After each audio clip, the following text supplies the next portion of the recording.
ఏంటంటే Vedic age, ancient హిస్టరీలో second topic. Vedic age అంటే ఏంటంటే వేదాలు ఉన్న ఏజ్. వేదాలు ఉన్న ఏజ్. ఆడపిల్ల కాబట్టి ఆడపిల్ల అంటారు కదా, అలా కాదు. సో వేదిక్ ఏజ్, వేదాలు ఎప్పుడు దాకా అయితే చలామణిలో ఉన్నాయో ఆ ఏజ్ని మనం వేదిక్ ఏజ్ అంటూ ఉంటాం. వేదాలు అంటే ఏంటి? జ్ఞాన సంపద, ఎక్కువ నాలెడ్జ్. వేదాలు అంటే నాలెడ్జ్.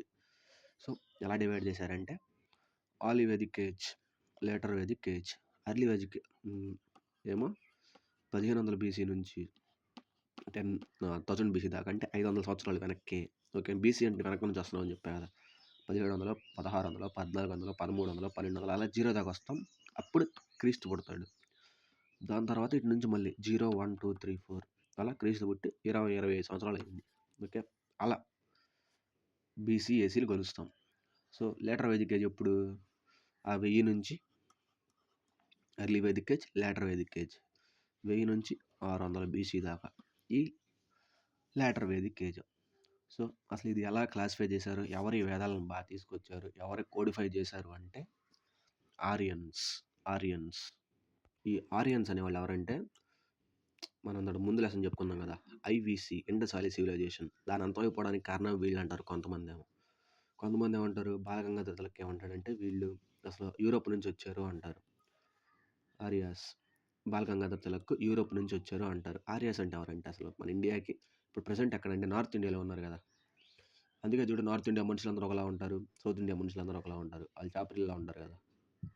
సో అలా వాళ్ళ బాడీలు కానీ కలర్ కానీ, సో వాళ్ళు చాలా డిఫరెంట్గా ఉంటారు సౌత్తో పోలిస్తే. సౌత్ వాళ్ళు కొంచెం నల్లగా ఉంటారు. అలా ఈ ఆర్యన్ వాళ్ళ మెయిన్ లాంగ్వేజ్ ఏంటంటే సంస్కృతం వీళ్ళ మెయిన్ లాంగ్వేజ్. వీళ్ళు తెస్తా ఏం తెచ్చారంటే ఐరన్. ఐవీసీ వాళ్ళకి ఐరన్ తెలియదు అని చెప్పాను కదా, ఇండస్ వ్యాలీ సివిలైజేషన్ వాళ్ళకి ఐరన్ లోహం తెలియదు. మరి ఎక్కువ వాళ్ళకి తెలిసింది ఏంటంటే కాపర్ వాళ్ళకి బాగా తెలుసు.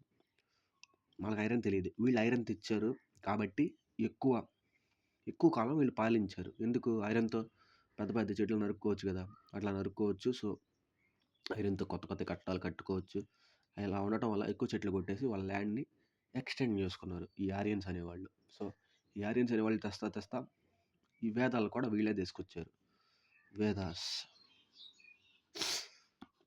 ఈ వేదాస్ తీసుకొచ్చింది ఎవరు అంటే ఈ ఆరియన్స్ వేదాస్ని తీసుకొచ్చారు. సో ఇప్పుడు వేదాస్ అంటే ఏంటో చూద్దాం. ఇప్పుడు ఈ వేదాలు ఎన్నో చూద్దాం. వేదాలు 4. అవి ఋగ్వేదం, సామవేదం, యజుర్వేదం, అథర్వణ వేదం. ఋగ్వేదం, సామవేదం, యజుర్వేదం, అథర్వణ వేదం. ఓకే, ఫస్ట్ ఒక్కొక్క దాని గురించి డిస్కస్ చేద్దాం అన్నాం. ఫస్ట్ ఋగ్వేదం. ఈ వేదాలనే మనం అపేరుషాయ అంటాం. అపేరుషాయ అంటే not created by man but god. అపేరుషాయ అంటే నాట్ క్రియేటెడ్ బై మ్యాన్, అంటే మనుషుల ద్వారా చేయబడింది కాదు, దేవుల ద్వారా చేయబడినవి ఈ వేదాలు అని వాటి అర్థం అపేరుషాయ అంటే. సో ఫస్ట్ వేద ఋగ్వేద అని చెప్పాం. ఋగ్వేద గురించి ఏంటంటే అది ఫస్ట్ వేద, భూమి మీద తయారు చేయబడిన మొదటి గ్రంథం. ఓకే, ఈ వేదాల్లో ఫస్ట్ వేద. దీంట్లో ఏంటి 10 మండలాలు ఉన్నాయి. ఇప్పుడు బైబిల్ అధ్యాయాలు ఉంటాయి కదా, అధ్యాయాలు, చాప్టర్స్, మత్తయి చాప్టర్, ఇలా ఉంటాయి కదా, అలా దీంట్లో 10 మండలాలు ఉంటాయి. సో ఈ 10 మండలాల్లో మనకు 2 ఇంపార్టెంట్. 3వ మండలం, 10వ మండలం. 3వ మండలంలో ఏముందంటే గాయత్రి మంత్రం. ఇది చాలా ఇంపార్టెంట్.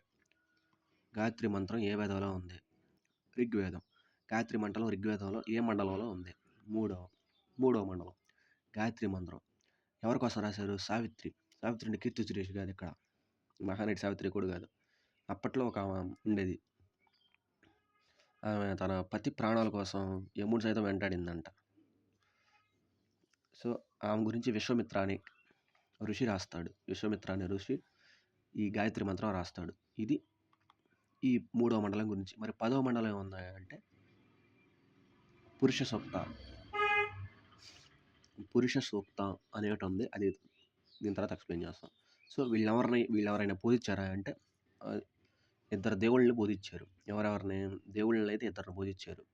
ఇంద్రుడు, అగ్ని, విష్ణు, వరుణ.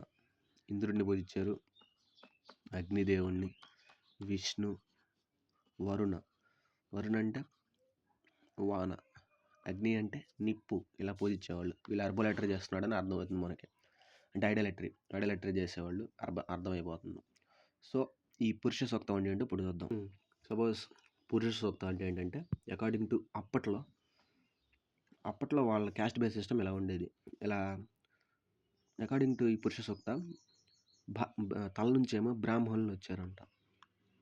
బ్రాహ్మణ వాళ్ళ నాలెడ్జ్ ఉంటారు కదా, ఇప్పుడు కూడా నాలెడ్జ్ ఉంటారు అని నమ్ముతారు. ఎందుకు వాళ్ళు ఎక్కువ చదువుకున్నారు కాబట్టి వాళ్ళకి నాలెడ్జ్ ఎక్కువ ఉంది. దాని తర్వాత బ్రాహ్మణులు అంటే పూజలు పురస్కారాలు ఏం చేసేవాళ్ళు. దాని తర్వాత భుజాల నుంచి క్షత్రియులు. క్షత్రియ అంటే ఎవరో అప్పట్లో రాజులు ఉన్నారు కదా, వాళ్ళు క్షత్రియులు. తొడల నుంచి వైశ్యులు అంటే వ్యాపారాలు చేస్తున్నారు కదా, ఇప్పుడు బంగారం గోల్డ్ వ్యాపారాలు కానీ అవి కాండ్లు అంటారు. సో వైశ్యులు. ఇప్పుడు పాదాలు శూద్రాస్ అంటే పచ్చి చెప్పాలంటే depression classes SC ST BC వీళ్ళందరూ శూద్రాస్ ఉద్భవించారని ఇది పురుష సూక్తం అని చెప్తుంది. తల నుంచి ఎవరు వచ్చారు? బ్రాహ్మణులు. ఇది ఉంది కదా, భుజాల నుంచి క్షత్రియులు.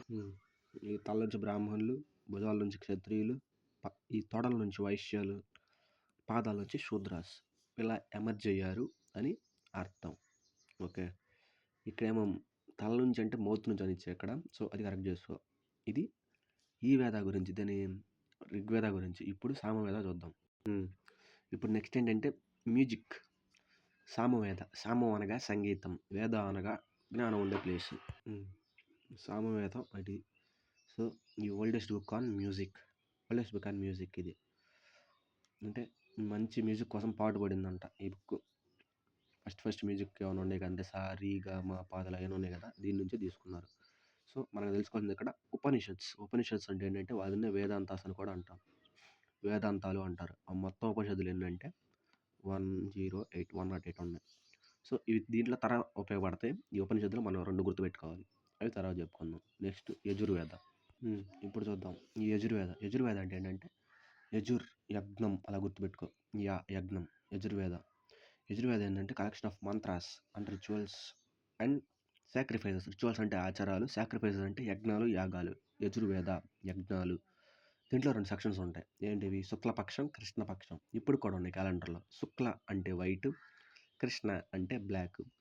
దీనికి ఏమన్నా ఇంత ఉపనిషత్తు కొన్ని మనం గుర్తుపెట్టుకోవాలని చెప్పే కదా, దీంట్లో గుర్తుపెట్టుకోవాల్సిన ఉపనిషత్తు ఏంటంటే జబాల ఉపనిషత్ రిలేటెడ్ టు విచ్ వేద అని వచ్చింది.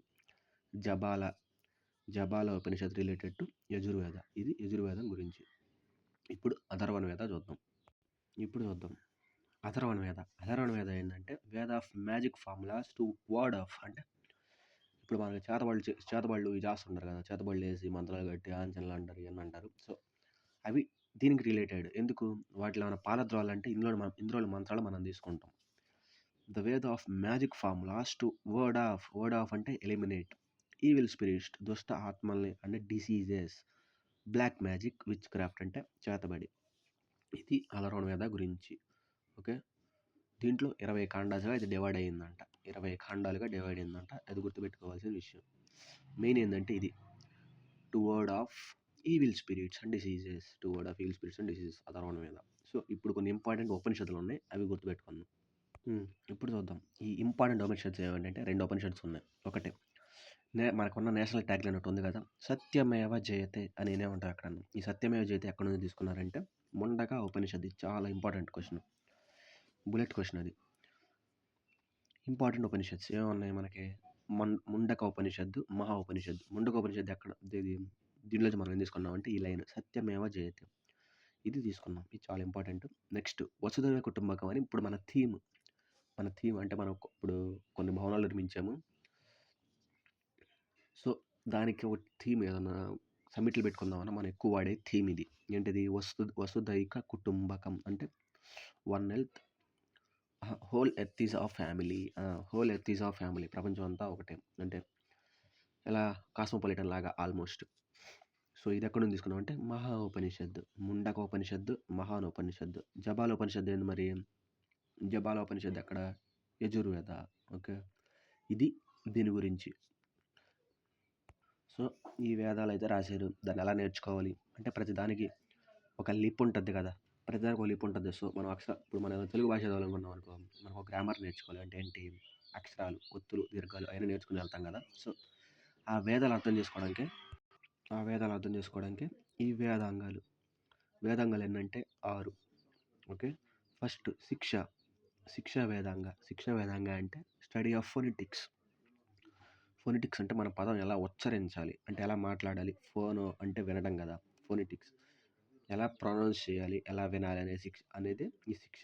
నెక్స్ట్ స్టడీ ఆఫ్ ప్రాక్టీసెస్, అంటే నాకు కరెక్ట్ డౌట్ ఇది, అంటే ఎలా నేర్చుకోవాలా, ఎలా యజ్ఞాలు పర్ఫామ్ చేయాలా అని. సో ఈ వ్యాకరణం స్టడీ ఆఫ్ గ్రామర్, అంటే మనం గ్రామర్ నేర్చుకోవడానికి ఈ వ్యాకరణం అనేది ఉపయోగపడుద్ది. ఎప్పుడు వేదాంగాలు ఎన్ని 6. సో ఇప్పుడు మిగతా 3 చూద్దాం. నిరుక్త స్టడీ ఆఫ్ ఎటమాలజీ అంటే ఏంటో చెప్పు. స్టడీ ఆఫ్ వర్డ్స్, ఎటమాలజీ అదేననుకుంటా చూడు. జ్యోతి అంటే అర్థమైపోతుంది. జ్యోతి అంటే ఏంటి, వెలుగు, స్టడీ ఆఫ్ లైట్. చంద అంటే మన తెలుగులో ఒకటి ఉంటుంది కదా, ఛందస్సు అంటే స్టడీ ఆఫ్ పొయిటిక్ మ్యాటర్స్, అంటే పొయిటిక్ గ్రామర్. ఛందస్సు ఉంటారు కదా, ఉత్పలమాల, చంపలమాల, మత్తెబం, శార్దూలం ఇవన్నీ ఉంటాయి కదా, అవి ఛందస్సు. సో అవి లఘువు గురువులు అంటారు కదా. సో మనం ఒక పద్యం ఫ్రేమ్ చేయాలంటే మనకి చాలా ఇంపార్టెంట్, ఛంద అనేది ఇంపార్టెంట్. సో ఇది అప్పటి నుంచే ఉంది. వీళ్ళు గాడెస్ని పూజించేవాళ్ళు. ఎవరిని పూజించేవాళ్ళు అంటే అదితి అనే గాడెస్ని పూజించేవాళ్ళు. ఎవరు, ఈ ఆర్యన్స్. తర్వాత ఇంకెవరిని, ఉషా అనే గాడెస్ని కూడా పూజించేవాళ్ళు అంట. ఎందుకు, గాడెస్ ఆఫ్ డాన్ అంట. Goddess of dawn, DAWN. గూగుల్లో సెర్చ్ చేయి, నాకు తెలియదు. సో ఇది ఇక్కడ కొన్ని ఎక్స్ట్రా థింగ్స్ ఉన్నాయి, అవి కూడా చూద్దాం. ఎక్స్ట్రా అంటే చాలా ఇంపార్టెంట్. అవి ఇప్పుడు రివర్స్ వాటి ఓల్డ్ నేమ్స్ ఉన్నాయి, అవి చూద్దాం. మొత్తం సింధు నది గురించి కదా ఇది మొత్తం. అప్పట్లో సింధు నది బాగా ఫేమస్ కాబట్టి దాని యొక్క ఉపనదులకి అప్పట్లో వాళ్ళు పెట్టుకున్న పేర్లు ఏంటి అవి చూద్దాం. ఇప్పుడు చూద్దాం. ఇవి ఓల్డ్ నేమ్స్, అప్పట్లో వాటిని ఎలా పిలిచేవాళ్ళు, ఇవి చాలా ఇంపార్టెంట్. ఇవి బుల్లెట్ క్వశ్చన్స్ అడుగుతారు. ఇండస్ని అప్పట్లో ఏమనేవాళ్ళు, సింధు అనేవాళ్ళు. జీలం, వితస్త, చీనబ్, అక్షిని అని గుర్తుపెట్టుకోవాల్సిన పేర్లు. ఇది బాగా గుర్తుపెట్టుకోవాలి, జీలం, వితస్త. ఎందుకంటే జీలం రవర్ ఇప్పుడు మనకు బాగా ఫేమస్లో ఉంది కదా. ఇప్పుడు చీనబ్ ఏంటి, అక్షిని, రావి, పురుష్ని, బీస్, బిపాస, సట్లస్, సుతుద్రి. ఇది ఇంపార్టెంట్. ఇది జీలం బాధదు, ఇది బాగా గుర్తుపెట్టుకో వీటికంటే. నెక్స్ట్ సరస్వతి, ఏ మిథికల్ రివర్ అంటే పురాణాల్లో రివర్ ఉండేది అని అర్థం. ఇప్పుడు కూడా ఉంది రివర్. సరస్వతి నది ఒడ్డునే ఈ ఆశ్రమాలు ఉన్నాయి. సబర్మతి ఆశ్రమం, స్టాచ్యూ ఆఫ్ యూనిటీ అంటే ఎవరిది, సర్దార్ వల్లభాయ్ పటేల్. ఎవరు, first home minister, first deputy prime minister of India. So ఇలా ఇంటర్లింక్ చేసుకుంటా చదవాలి మనం. సో ఇది ఈ ఓల్డ్ నేమ్స్, న్యూ నేమ్స్ గురించి. తర్వాత వీళ్ళ సొసైటీ ఎలా ఉంది, ఎలా ట్రీట్ చేసేవాళ్ళు, వీళ్ళకైనా రిలీజియన్స్ ఉన్నాయా అది చూద్దాం. ఇప్పుడు చూద్దాం ఈ బ్యాటిల్ ఆఫ్ 10 కింగ్స్. ఈ బ్యాటిల్ ఆఫ్ 10 కింగ్స్ చాలా ఇంపార్టెంట్, అంటే ఎప్పుడు అడుగుతాడేమని ఛాన్స్ ఈసారి. బ్యాటిల్ ఆఫ్ 10 కింగ్స్ ఎందుకు ఇంపార్టెంట్ అంటే, పురుష్ని రావి రివర్ ఎందుకు ఇప్పుడు న్యూస్లోకి వచ్చిందంటే, మనకి ఇది జరిగింది కదా, ఏంటది, ఆపరేషన్ సింధూర్ దగ్గర మనం వాటర్ సస్పెండ్ చేసాం కదా. సో ఈ పురుష్ని రివర్ దగ్గర చేశారు. ఎందుకు పురుష్ని రివర్ అంటే రావి కదా, ఈ రావి ఆపరేషన్ సింధూర్ దగ్గర ఇప్పుడు ఎక్కువ ఫేమస్ అయిపోయింది కాబట్టి ఇది అడగొచ్చు. What is the old name of రావి, పురుష్ని. ఈ బ్యాటిల్ ఆఫ్ 10 కింగ్స్ అంటే ఏంటంటే, భారత అనే రాజుకి 10 మంది ట్రైబ్స్ అంటే ఆదిమ జాతులకు మధ్య యుద్ధం జరుగుద్ది. ఇది ఎక్కడుందంటే 7వ మండలం ఆఫ్ ఋగ్వేద. 3వ మండలం ఉంది గాయత్రి మంత్రం, 10వ మండలంలో పురుష సూక్తం. ఇవి గుర్తుపెట్టుకోవాలి మనం. 7వ మండలం బ్యాటిల్ ఆఫ్ 10 కింగ్స్ గురించి ఉంది. మరి వీళ్ళిద్దరు ఎవరైనా గెలిచిందంటే భారత గెలిచాడు. ఇది ఈ బ్యాటిల్ ఆఫ్ 10 కింగ్స్ గురించి. ఇప్పుడు వాళ్ళ సొసైటీ ఎలా ఉంది, మేట్రియార్కియల్ సొసైటీగా అవి చూద్దాం. వాళ్ళ సొసైటీ ఎలా బేస్ అయింది అంటే 4 వర్ణాస్గా బేస్ అయింది. అయ్యే 4 వర్ణాస్ మనం చెప్పుకున్నాం, పురుష సూక్తాలు. 4 వర్ణాస్. బ్రాహ్మణులు అంటే ఎవరో చదువు చెప్పుకునేవాళ్ళు, ఏదైనా పనులు చేసుకునేవాళ్ళు. పనులు అంటే చదువు చెప్పుకునేవాళ్ళు. క్షత్రియాలు అంటే ఎవరో యుద్ధం చేసేవాళ్ళు. వైశ్యులు అంటే ఎవరో వ్యాపారం చేసుకునేవాళ్ళు. శూద్రస్ అంటే ఎవరో వీళ్ళందరికింత పని చేసేవాళ్ళు. సో ఇది హెరిడిటరీ, అంటే జన్మపరంగా రాలేదు, జస్ట్ వర్క్ పరంగా, ప్రొఫెషనల్ వాళ్ళ వృత్తిరీత్యా అలా వచ్చింది ఈ సొసైటీ. సో ఇక్కడ ఏంటంటే చైల్డ్ మ్యారేజెస్ ఇక్కడ అబాలిషన్ చేసేసారు. ఇప్పుడు చైల్డ్ మ్యారేజ్కి అంత ఇంపార్టెన్స్ లేదు, అంటే ఎక్కువ చేయరు అని అర్థం. సో ఇక్కడ మంచిగా ఫేమస్ ఏంటంటే విడో రీమ్యారేజ్, వితంతు పునర్వివాహం. ఇక్కడ దాన్ని ఏమంటాం, నియోగా అంటాం. నియోగా ఈ ఏజ్లో ఎలిజిబుల్. సో ఈ సొసైటీలో ఓకే అన్నారు. Society, the condition of women was good. ఈ సొసైటీలో వీళ్ళు ఉన్నప్పుడు సొసైటీ పర్లేదు బాగానే ఉంది అనుకున్నారు.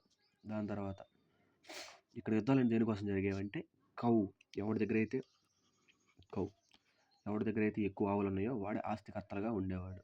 ఓకేనా. ఇప్పుడు యుద్ధాలు మొత్తం ఈ కౌస్ కోసమే జరిగేది. ఎందుకు? ధనం మొత్తం అంటే కౌసే కదా. దాన్ని మనం గవిష్టి అంటాం. గవిష్టి. ఓకే. కౌ కోసం ఎక్కువ యుద్ధాలు జరిగాయి. ఎందుకు? కౌ ఉంటే అప్పట్లో ఇంకా మనం బార్టర్ సిస్టమ్ అని చెప్పే కదా. అప్పట్లో మొత్తం బార్టర్ సిస్టమే కాబట్టి పాలు కావాల్సిన పాలు బిందుకు వెళ్ళిపోయేవాడు. సో ఈ డైరీ ప్రొడక్ట్స్ వాల్యూ చాలా ఎక్కువ ఉండేది. మళ్ళీ యజ్ఞాలకి యాగాలకి వెళ్ళి వీటినే పూజించేవాళ్ళు కదా. సో పనులకి నాగలు దున్నడానికి ఆక్సిజన్ వాడేవాళ్ళు. సో ఈ ఎవరి దగ్గర అయితే ఈ కౌ ఆక్సిజన్ ఎక్కువ ఉంటాయో వాడు అప్పట్లో ఆస్తికర్తగా ఉండేవాడు. ఇది వాళ్ళ సొసైటీ. ఇప్పుడు వాళ్ళ పొలిటికల్ సిస్టమ్ అంటే వాళ్ళ సమాజంలో ఉన్న నీతులు న్యాయాలు ఎలా ఉన్నాయి, వాళ్ళు ఎలా నిర్మించుకున్నారో అవి చూద్దాం. ఇప్పుడు చూద్దాం పాలిటీ ఎలా ఉండేదంటే సభ అంటే ఓన్లీ ఫర్ ప్రివిలేజ్డ్ పీపుల్ అంటే ఇంపార్టెంట్ పీపుల్, చాలా గొప్ప పీపుల్ ఉంటారు కదా. సో వాళ్ళందరూ ఇక్కడ కూరుకునేవాడు సభలో. సమితి అంటే అందరూ కూడుకునేవాళ్ళు అక్కడ. ఇంకా విధాత అంటే ఓన్లీ రిలీజియస్ పర్పస్కి మాత్రమే వాడేవాళ్ళు. దీన్ని మనం ఇప్పుడు ప్రజెంట్ టర్మ్లో ఏమంటున్నాం అంటే congregation. One word substitution. Congregation అంటే a group of worshippers is called congregation. Okay. వాళ్ళ సభ ఎలా ఉండేది, వాళ్ళ పాలిటీ. సో ఈ పై రెండిట్లో ఉమెన్ పార్టిసిపేట్ చేసేవాళ్ళు, రిలీజియస్లో పార్టిసిపేట్ చేయలేకపోయేవాళ్ళు. ఓకే. ఇప్పుడు చూద్దాం వాళ్ళ ర్యాంకింగ్స్ ఎలా ఉండేవి. ఇప్పుడు ఎలా ఉన్నా మనకి ప్రెసిడెంట్, ప్రైమ్ మినిస్టర్ అలా ఉండే కదా. ఇప్పుడు అది విలేజెస్లో అనుకో సర్పంచ్, గ్రాము, వార్డ్ మెంబర్ ఇలా ఉన్నాయి. సో అప్పటి ర్యాంకింగ్స్ వాళ్ళ అఫీషియల్స్ ఎలా ఉండేవి అంటే ఫస్ట్ పురోహితుడికి ఛాన్స్ ఇచ్చేవాళ్ళు. ఇది మొత్తం ఏం చెప్తున్నాను, ఎర్లీ వేదిక్ చరిత్ర ఇదంట. ఎర్లీ వేదిక్లో అమ్మాయిలు బాగా చూసేవాళ్ళు అంటే మంచిగా ట్రీట్ చేసేవాళ్ళు. విడో పునర్వివాహం చేసేవాళ్ళు. సో వాళ్ళని ఇందాక చూసినట్టు సభలకు ఇన్వైట్ చేసి వాళ్ళకి ఒక రెస్పెక్ట్ ఇచ్చేవాళ్ళు వాళ్ళ ఐడియాస్కి. ఇదంతా దేంట్లో ఎర్లీ వేదిక్ ఏజ్లో. సో పురోహితుడు హైయెస్ట్ హెడ్గా ఉండేవాడు ఎక్కడ, ఎర్లీ వేదిక్ ఏజ్లో. ఇంకోటి ఏం సేనాని అంటే ఆర్మీ చీఫ్, గ్రాముని విలేజ్ హెడ్. ఇప్పుడే మనం సర్పంచ్ అంటున్నాం కదా. సో అలా ఒక పెద్ద మనిషి ఉండేవాడు. ఇది వాళ్ళ ర్యాంకింగ్ సిస్టమ్. వీళ్ళ రిలీజియస్ ఏంటంటే న్యాచురలిస్టిక్ పాలిథియిజం. వీళ్ళ రిలీజియన్ ఎవరిని దేన్ని పూజించామంటే ఎక్కువ ప్రకృతిని. Natural polytheism. Poly means many, theism means worship of god. Okay. నేచర్లో ఉన్న ఎక్కువ వాటిని వీళ్ళు పూజించేవాళ్ళు. Okay. And no animals are be worshipped. చెట్లు పొట్లను పూజించేవాళ్ళు కానీ జంతువులను పూజించేవాళ్ళు కాదు. They did not worship any idol. వారు ఓన్లీ దీన్ని మాత్రమే పూజించేవాళ్ళు. వీటిని ప్రకృతిలో అంటే ఇప్పుడు నీరు, నిప్పు ఉన్నాయి కదా, వాటి సంబంధం దేవుళ్ళు మాత్రమే పూజించేవారు. No idol no worship of animals ఇక్కడ. సో అలా కొన్ని ఉన్నాయి, అవి చూద్దాం. ఇప్పుడు చూద్దాం. సో ఎవరెవరిని పూజించేవాళ్ళు అంటే Indra the destroyer of forts, కోటలను కొల్లగొట్టేవాడు అంట. అగ్ని ఎవరు? హ్యూమన్కి గాడ్కి మధ్య ఒక మీడియేటర్ లాగా ఉండేవాడంట అగ్ని. ఇప్పుడు రుద్ర అంటే ప్రొటెక్టర్ ఆఫ్ క్యాటిల్స్. అంటే వీళ్ళు ఎక్కువ ఎవరిని పూజించేవారు అర్థమవుతుంది, రుద్రాన్ని పూజించేవాళ్ళు. ఎందుకు? ఇక్కడ క్యాటిల్కి బాగా ఫేమస్, దేనికి? కౌస్కి. యుద్ధాలు మొత్తం దీనికే జరిగేది కాబట్టి ఈ రుద్రదేవుణ్ణి బాగా పూజించేవాళ్ళు. దాని తర్వాత అదితి అందరు చెప్పి పూజిస్తారని. ఎందుకు? మదర్ ఆఫ్ ఇంద్రుడిని పూజిస్తున్నారు, వాళ్ళ అమ్మను కూడా పూజిస్తున్నారు. సావిత్రి అంటే ఆమె కీర్తి శిరీష్ కాదు. సో ఇది ఉంది కదా, ఆమె దాన్ని ఏమంటాం, 10 ప్రాణాల కోసం యముణ్ణి ఎదిరించిందంట. సో గాయత్రి మంత్రం డెడికేట్ ఉంటారు కాబట్టి సో ఆమెను ఇక్కడ పూజించేవాళ్ళు. ఇది ఎర్లీ వేదిక్ పీరియడ్. వేదాలకు రాకముందు, వేదాలు వచ్చిన తర్వాత మధ్యలో, వేదాలు ఉన్నప్పుడు ఇది ఎలా ఉండేది అని. Later Vedic period. ఇప్పుడు లేటర్ వేదిక్ పీరియడ్ చూద్దాం. లేటర్ వేదిక్ పీరియడ్ అంటే ఏంది? తర్వాత వేదాలు వచ్చిన తర్వాత పరిస్థితి ఎలా ఉంది, ఏమైనా మారాయా, ఏమైనా ఉన్నాయా అని ఇప్పుడు చూద్దాం. ఈ లేటర్ వేదిక్ పీరియడ్ వచ్చేసరికి మనం ఎక్కువ వాడింది ఏంటంటే ఐరన్ ఎక్కువ వాడాం, హార్స్ కూడా ఎక్కువ వాడాం. ఆ తర్వాత వస్తుంది చెప్తా. సో ఈ లేటర్ వేదిక్ పీరియడ్లో ఎర్లీ వేదిక్ పీరియడ్లో ఎక్కువ ఋగ్వేదం మీద డిపెండ్ ఉంది. ఋగ్వేదం మాత్రమే తయారు చేశారు. కానీ ఈ లేటర్ వేదిక్ పీరియడ్ తర్వాత మిగతా 3 వేదాలు అంటే సామవేదం, యజుర్వేదం, అథర్వణ వేదం, ఈ 3 వేదాలు ఇక్కడ తయారు చేశారు. ఓకే. ఇప్పుడు ఇక్కడ దీనివల్ల ఎక్కువ యుద్ధాలు వచ్చినాయి. ఎందుకు? వేదాలు వచ్చిన తర్వాత ల్యాండ్ ఆక్యుపై చేసుకుందామని ఎక్కువ యుద్ధాలు జరిగాయి. ఎక్కడ జరిగిందంటే గంగా యమున దోఅబ్ అంటే గంగా యమున కలిసిన ప్లేస్లో ఒక ల్యాండ్ ఉంటది కదా! ఈ ప్లేస్‌ని దోఅబ్ అంటాం. దో అంటే హిందీలో 2 కదా! అబ్ అంటే నది. 2 నదులు కలిసే ప్లేస్‌ని దోఅబ్ అంటాం. ఇప్పుడు పంజాబ్ ఉంది. పంచ్ అబ్ 5 నదులు కలిసే ప్లేస్‌ని పంజాబ్ అంటాం. ఓకే. అందువల్ల వచ్చింది దానికి పంజాబ్ అని ప్లేస్. దోఅబ్ అంటే 2 నదులు కలిసే ప్లేసు. ఇప్పుడు గంగా, యమున, దోఅబ్ దగ్గర మనకి ఎక్కువ యుద్ధాలు జరిగాయి. ఎందుకు? అక్కడి నుంచి ఆరియన్స్ వాళ్ళ రాజ్యాన్ని విస్తరింపజేయాలనుకున్నారు. ఆరియన్స్ వచ్చారని చెప్పా కదా! సో, వీళ్ళే ఆరియన్స్ వచ్చారు. సో, ఈ ఆరియన్స్ గురించి బాలగంగాధరకి ఒక మాట అన్నాడు. ఏంటది? The Arctic home of Vedas ఆయన రాసిన ఒక బుక్. సి ఈ ఆర్కిటిక్ హోమ్ ఆఫ్ వేదాస్ అనే బుక్‌ని ఎవరు రాశారు? బాలగంగాధర్ తిలక్ రాశాడు. మళ్ళీ ఆయన ఏమన్నాడంటే ఆల్ ఇండియన్స్ వర్ ఆరియన్స్. ఇండియాలో ఉన్న ప్రతి ఒక్కడు ఆర్యనే, తేడాలొద్దు అన్నాడు. సో, దీనికి ఎంత చరిత్ర ఉందన్నమాట. ఈ ఆరియన్స్ అనేవాళ్ళు వస్తా తెచ్చిన 2 తెచ్చారు. ఏంటివి? హార్స్ తెచ్చారు. ఇంకోటి ఐరన్ తెచ్చారు. వీటి వల్ల హార్స్ వల్ల యుద్ధాలు బాగా చేసుకునేవాళ్ళు. ఐరన్ వల్ల వెపన్స్ తయారు చేసుకొని యుద్ధాలు చేసుకోవడంతో పాటు వాళ్ళ రాజ్యాన్ని విస్తరింపజేసేవాళ్ళు. ఇప్పుడు చూద్దాం. వీళ్ళున్నారు కదా! ఎవరు? ఆరియన్స్. ఈ ఆరియన్స్ ఎక్కువ ఈ ప్లేస్‌లో ఉండేవాళ్ళు. అంటే నార్త్ ఇండియాలో ఉండేవాళ్ళు. దాన్నే మనం ఏమన్నామంటే ఆర్యావర్తనం లేదా కురు రాజ్యం అన్నాం. కురు అంటే మహాభారతం వస్తుంది మళ్ళీ. కౌరవులు, పాండవులు అని ఆ కురులు వీళ్ళే. సో, వీళ్ళందరూ నార్త్‌లో ఎక్కువ ఉండేవాళ్ళు. ఎవరు? ఆరియన్స్. ఆరియన్స్ సౌత్‌కి రాలేదు. అంటే మ్యాక్సిమం సౌత్‌కి రాలేదు. ఎక్కువ నార్త్‌లోనే ఉండేవాళ్ళు. ఆర్యవర్తనం అనేవాళ్ళు పైన. ఈ మధ్యలో సెపరేట్ చేసే లైన్స్ ఏమని చెప్పాను నేను? పర్వతాలు వింధ్య అండ్ సాత్పురా. దీని కింద మనం ఉండేవాళ్ళం. So, south India. దీన్ని మన సౌత్ ఇండియా అనేవాళ్ళు. దీన్ని ఆర్యావర్తనం అనేవాళ్ళు. దక్షిణ భారతం ఆర్యావర్తనం అనేవాళ్ళు. ఓకే. ఇది. సో, ఇలా ఉండడం వల్ల వీళ్ళేంటి వచ్చారు బాగానే పని చేసుకుంటున్నారు. సో, వీళ్ళకి తినడానికి ఫుడ్ కావాలి. కాబట్టి వీళ్ళు అగ్రికల్చర్ ఎలా పనిచేసింది? అగ్రికల్చర్ ఏమైనా ఇంపార్టెంట్ రోల్ ప్లే చేసిందా చూద్దాం. ఇప్పుడు చూద్దాం. ఈ అగ్రికల్చర్ అంటే ఎందుకు? అప్పట్లో అసలు మనకి దాన్ని ఏమంటాం? There is no jobs. కాబట్టి జీవనోపాధారం అగ్రికల్చరే. మెయిన్‌గా డిపెండ్ అయింది మొత్తం దీని మీద డిపెండ్ అయిపోయారు. ఆరియన్స్ కానీ అక్కడున్న ప్రతి వాళ్ళు.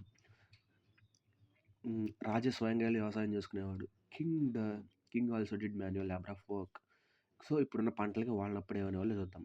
రైస్‌ని రిహి అనేవాళ్ళు. బార్లీ, యవలు. ఇప్పుడు కూడా యవలే అంటారు బార్లీని. గోధుమ అంటే ఏంటిది? వీట్. ఈ 3 పంటలు బాగా పండించుకునేవాళ్ళు. దాని తర్వాత పొలిటికల్ అడ్మినిస్ట్రేషన్ అంటే అక్కడ చూసాం కదా!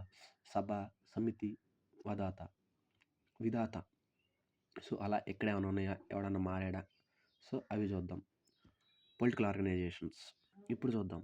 ఈ సభ అక్కడ ఏముండేది? ఎర్లీ వేదిక్ పీరియడ్‌లో ప్రివిలేజ్డ్ పర్సనాలిటీస్ ఉండేవాళ్ళు. అంటే ఎవరు కొంచెం ఇంపార్టెంట్. ఏ కాస్ట్ నుంచైనా ఇంపార్టెంట్. ఏ వర్క్ నుంచైనా ఇంపార్టెంట్ పర్సన్స్ వచ్చేవాళ్ళు. కానీ ఈ లేటర్ వేదిక్ పీరియడ్‌కి వచ్చేసరికి ఏమైందంటే డామినేటెడ్ బై బ్రాహ్మిన్స్ ఎక్కువ చార్జ్ తీసుకున్నారు ఇక్కడ. ఉమెన్స్‌కి ఎంట్రీ లేకపోయింది. Not allowed. సమితి సేమ్ అంతే ఉంది. Group of common people. ఈ విధాత అంటే ఏంటిది? Religious worship. ఎందుకు? వీళ్ళు ఐడల్ వర్షిప్ తీసుకొచ్చేసారు. కాబట్టి గుంపుగా కూడుకొని చేసుకునే ప్రార్థనలు ఇక్కడ లేవు. ఇక్కడ లేవు. ఎక్కడ? ఎర్లీ వేదిక్ పీరియడ్‌లో లేవు. సో, సొసైటీ ఎలా డివైడ్ అయిందో మనం ఆల్రెడీ చెప్పుకున్నాం. బ్రాహ్మణస్ నాలెడ్జ్ అంటే యజ్ఞాలు, యాగాలు పర్ఫార్మెన్స్ చేసేవాళ్ళు. దాని తర్వాత క్షత్రియ యుద్ధాల్లో పార్టిసిపేట్ చేసేవాళ్ళు. వైశ్య అంటే ఏం చేసేవాళ్ళు? కండక్ట్ ట్రేడ్ అంటే బిజినెస్ పార్టిసిపేషన్ చేసుకునేవాళ్ళు. శూద్ర వీళ్ళందరి కింద మాన్యువల్ వర్క్ అంటే బట్టలు ఉతికే పనులు, చేతులు ఉతికే పనులు ఇవన్నీ చేసుకునేవాళ్ళు. ఇది ఈ వర్ణ సిస్టమ్ గురించి. దాని తర్వాత దీంట్లో ఉండాల్సింది ఇక్కడ కొత్తగా వచ్చిందంటే గోత్రం. గోత్రం ఉంటాం కదా! ఆ గోత్రం ఇక్కడ ఇంట్రడ్యూస్ చేసింది. విమెన్ కండిషన్ డిటారియేట్ అయిపోయింది. అంటే తగ్గిపోయింది. అసలు మరీ వర్స్ట్‌గా అయిపోయింది. వీడియో రీమ్యారేజ్ యాక్ట్ చేయొద్దన్నారు. వీడియో మేము చేయొద్దన్నారు. బయటకి రానివ్వట్లేదు. దీంట్లో కూడా పార్టిసిపేట్ చేయనివ్వట్లేదు కదా! సభకి ఇటువరకు అక్కడికి వచ్చేవాళ్ళు ఉమెన్. కానీ ఇక్కడ రావట్లేదు. ఇది. తర్వాత కొన్ని అంటే కొన్ని స్టేజెస్ ఉన్నాయి. ఆ స్టేజెస్ మనకు చాలా ఇంపార్టెంట్. అవి చూడాలి. ఇప్పుడు ఆశ్రమ్స్ అంటారు వీటిని. ఈ 4టిని. ఈ ఆశ్రమ్స్ ఎక్కడ ఉన్నాయంటే జబాలా ఉపనిషత్తులో ఉంది. జబాలా ఉపనిషత్తు ఎక్కడ ఉంది? యజ్ఞాలు, యాగాల దగ్గర ఉంది. యజ్ఞాలు, యాగాలంటే యజుర్వేద దగ్గర ఉంది. సో, ఈ 4 చాలా ఇంపార్టెంట్. ఈ ఆర్డర్ ఇంపార్టెంట్. బ్రహ్మచర్య, గృహస్థ, వనప్రస్థ, సన్యాస. ఈ order important. Arrange the terms in logical order అని అడుగుతాడు. క్రొనలాజికల్ ఆర్డర్ అని అడుగుతాడు. బ్రహ్మచర్యగా ఉండడం. గృహస్థ, వానప్రస్థ, సన్యాస. సన్యాస అంటే ఏంటి? మొత్తం రికాల్స్‌ది ఎస్టిక్ అంటాం కదా ఇంగ్లీష్‌లో. ఎస్టిక్ ఇది సన్యాస. ఈ ఆర్డర్ ఇంపార్టెంట్. ఇప్పుడు దాని తర్వాత మ్యారేజెస్ ఉన్నాయి. అప్పట్లో మ్యారేజ్ సిస్టమ్ ఎలా ఉంది అని చెప్పుకుంటే will end this chapter. Marriage system ఇక్కడ దాన్నేమంటాం, చాలా రకాలుగా ఉంటాయి. ఓకే. అవి చూద్దాం. ఇప్పుడు చూద్దాం ఈ మ్యారేజ్ సిస్టమ్ ఎలా ఉండేది అన్నప్పుడు 2 రకాలుగా ఉండేది. అనులోమ వివాహం, ప్రతిలోమ వివాహం. అనులోమ అంటే boy higher caste, girl lower caste. ఇది అనులోమ వివాహం. ప్రతిలోమ వివాహం అంటే దీనికి reverse. Girl higher caste, boy lower caste. ఇది ప్రతిలోమ వివాహం, girl higher caste, boy lower caste. ఇది మ్యారేజ్ సెక్ట్. సో దీంట్లో 8 టైప్స్ ఉన్నాయి. అవి చాలా సింపుల్ ఉంటాయి, ఈజీ ఉంటాయి. చూద్దాం. ఇప్పుడు చూద్దాం. ఇవి 4 ఉన్నాయి. నెక్స్ట్ ఇంకో 4 చూద్దాం. ఫస్ట్ బ్రహ్మ వివాహం, మ్యారేజ్ విత్ సేమ్ వర్ణ. అంటే ఆ వర్ణాలు ఉన్నారు కదా, ఎవరు? బ్రాహ్మణులకి, శూద్రులకి, వైశ్యులకి, క్షత్రియులకి అలా వాళ్ళ వర్ణాస్ తగ్గట్టుగా చేసుకునేవాళ్ళు. దాన్ని బ్రహ్మ వివాహం అనేవాళ్ళు. నెక్స్ట్ గంధర్వ వివాహం అంటే లవ్ మ్యారేజ్. దైవ వివాహం అంటే ఫాదర్ డొనేట్స్ హిస్ డాటర్. అంటే తండ్రి వాళ్ళ కూతుర్ని వెళ్ళి ప్రీస్ట్ దగ్గర ఇచ్చేస్తాడు. దాన్నే దైవ వివాహం అన్నాం. దాని తర్వాత హర్ష వివాహం అంటే ఒక మేల్ అంటే పెళ్ళికొడుకు ఎవరైతే ఉన్నారో బ్రైడ్కి తగ్గట్టుగా బ్రైడ్ ఒక బుల్లి కానీ ఎద్దు కానీ పెళ్ళికొడుకు మామగారికి సమర్పించాలి. బుల్లి కానీ ఎద్దు కానీ. దాన్నే హర్ష వివాహం అన్నాం. ఇప్పుడు నెక్స్ట్ 4 చూద్దాం. ఈ మిగతా 4 ఏంటంటే ప్రజాపతి వివాహం అంటే కట్నం లేకుండా పెళ్లి చేసుకోవటం, డౌరీ లేకుండా పెళ్లి చేసుకోవడం. తర్వాత అసుర వివాహం, ఇప్పుడు అన్నీ చేసుకుంటుంది ఇది. అసుర వివాహం మ్యారేజ్ బై పర్చేస్ అంటే కట్నం తీసుకొని పెళ్లి చేసుకోవడం, అసుర వివాహం. రాక్షస వివాహం అంటే ఇష్టం లేని పెళ్లి చేసుకోవడం, మ్యారేజ్ బై అబ్డక్షన్, ఇష్టం లేకుండా. పైశాచిక వివాహం ఇది ఇంకా క్రూయల్. అంటే గర్ల్ పడుకుని ఉన్నప్పుడు సోయి లేకుండా ఉన్నప్పుడు మనం ఫోర్స్గా పెళ్లి చేసుకోవడం, అది ఈ పైశాచిక వివాహం. ఇది వివాహ వ్యవస్థ. సో వీళ్ళు ఏ దేవతలను పూజించారు అంటే బాగా ఫేమస్ అయ్యాయి, అవి చూసి ఇంకా వాటి మీద కంపారిజన్ ఉన్నాయి. అంటే ఎర్లీ వేదిక్లో ఎలా ఉంది, ఇప్పుడు ఎలా ఉంది అని. అప్పట్లో రిలీజియన్ అంటే మతాలు ఎలా ఉండేవి, దేన్ని ఎక్కువ పూజించేవాళ్ళు అంటే రుద్ర గైండ్ ఇంపార్టెన్స్. రుద్ర అంటే ఎవరు? గాడ్ ఆఫ్ క్యాటిల్ కదా. So Rudra gained importance. ఇంకా మిగతా వాళ్ళు వరుణ్, ఇంద్ర, అగ్ని వాళ్ళ పవర్ కోల్పోయారు. అంత రెస్పెక్ట్ తీసుకోలేకపోయారు వాళ్ళ నుంచి. ఇంకా రెండోవాడు పుషాన్ అంటే గాడ్ ఆఫ్ సూర్దాగా దాన్ని ఏమంటాం, ఉద్భవించాడు పుషాన్. దాని తర్వాత ఐడల్ వర్షిప్ చాలా ఎక్కువైపోయింది. ఎక్కువ ఇంపార్టెన్స్ పొందింది. యానిమల్ సాక్రిఫైజెస్, బలులు ఎక్కువ ఇచ్చేవాళ్ళు. సో కొన్ని యాగాలు కూడా జరిపేవాళ్ళు. అవి ఏమిటంటే అశ్వమేధ యాగం, రాజసూయ యాగం. అశ్వమేధ యాగం అంటే సపోజ్ మనం యజ్ఞం చేస్తున్నాం. సపోజ్ నువ్వు గుర్రం తోలుతున్నావు అనుకో, నువ్వు రాజుగా ఉన్నావు, నువ్వు గుర్రం తోలుతున్నావు, నువ్వు యజ్ఞం చేస్తున్నావు, నీ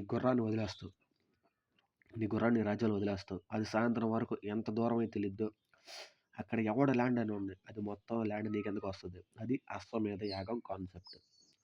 అంటే సపోజ్ నువ్వు యజ్ఞం చేస్తూ ఉన్నావు కదా, నీ గుర్రాన్ని వదిలేస్తావు, అది సాయంత్రం వరకు ఎంత దూరం తెలియద్దో ఆ రాజ్యం మొత్తం నీకే, ఎవడ కింద అది కన్ఫామ్గా నీకు ఇచ్చేయాలి. అది ఈ అశ్వమేధ యాగం కాన్సెప్ట్. ఈ రాజసూయ యాగం ఏంటంటే అసలు శత్రువులు ఎవరు లేకుండా ఉండడానికి రాజసూయ యాగం చేస్తారు. ఇది రిలీజియన్ గురించి మనం నేర్చుకుందాం. సో ఇక్కడ ఎలా ఉండేది పాటరీ అంటే ఏంటి? కొండలు ఎక్కడ గ్రే కలర్లో బాగా యూజ్ చేసేవాళ్ళు. గ్రే కలర్ పాటరీ బాగా ప్రాచుర్యంలో ఉంది ఇక్కడ. ఇప్పుడు కంపారిజన్ చూద్దాం ఎర్లీ వేదిక్కి, లేటర్ వేదిక్కి. ఎర్లీ వేదిక్ పీరియడ్లో పాస్టోరల్ కమ్యూనిటీ అంటే ఏంటి? పురోహితుడు ఇక్కడ హెడ్గా ఉన్నాడు. అంటే పౌరహిత్యం బాగా మంచి వృత్తి ఇక్కడ, అంతే కదా. ఇక్కడ అగ్రికల్చరే బాగా దాని అంటే లైఫ్ లైన్ అయిపోయింది వాళ్ళకి బతకడానికి. రెండోది ఇక్కడ ఉమెన్ కండిషన్ ఎలా ఉంది? బెటర్గా ఉంది. ఎందుకు? సమితి సభలకు వాళ్ళు ఎలో చేశారు. ఇక్కడ డిటారియేటెడ్ కండిషన్లో చాలా తక్కువ అయిపోయింది ఉమెన్. రెండోది వర్ణ system based on profession, not on వర్ణ సిస్టమ్. ఇక్కడ వర్ణ సిస్టమ్ ఎలా డివైడ్ చేశారు ఎర్లీ వేదిక్ ఏజ్లో? ప్రొఫెషన్ ప్రకారం. కానీ అదే ఇక్కడ హెరిడేటరీ అయిపోయింది. అంటే ఇప్పుడు సపోజ్ నేను శూద్ర అనుకో, నా పిల్లలు కూడా కన్ఫామ్గా శూద్ర అనే అవ్వాలి. ఎందుకు? వాళ్ళకి నాలెడ్జ్ రాకూడదు, ట్రేడ్లో చేయకూడదు, యుద్ధాలు నేర్చుకోకూడదు. ఇది ఇక్కడ హెరిడేటరీ అయిపోయింది. ఐడల్ వర్షిప్ ఎక్కడ లేదు. ఎందుకు? నేచర్ని బోధించేవాళ్ళు అగ్నికి ఇంపార్టెన్స్ బాగా ఇచ్చేవాళ్ళు కదా. అగ్ని ఇందిరాకి పండించేవాళ్ళు. ఇక్కడికి వచ్చేసరికి ఏమైంది, ఐడల్ వర్షిప్, విగ్రహారాధన చేసేవారు, ఐడోలెట్రీ. ఇక్కడ మెయిన్గా మనం తెలుసుకోవాల్సింది ఏంటంటే ఋగ్వేద, ఈ ఏజ్లో ఋగ్వేద ఒకటే వచ్చింది. ఋగ్వేద ఎర్లీ వేదిక్ టైంలో మాత్రమే వచ్చింది. మిగతా 3 వేదాలు లేటర్ వేదిక్ టైంలో వచ్చేసాయి. ఇది వేదిక్ ఏజ్ గురించి మనం నేర్చుకోవాల్సింది. సో నేర్చుకో. బాయ్.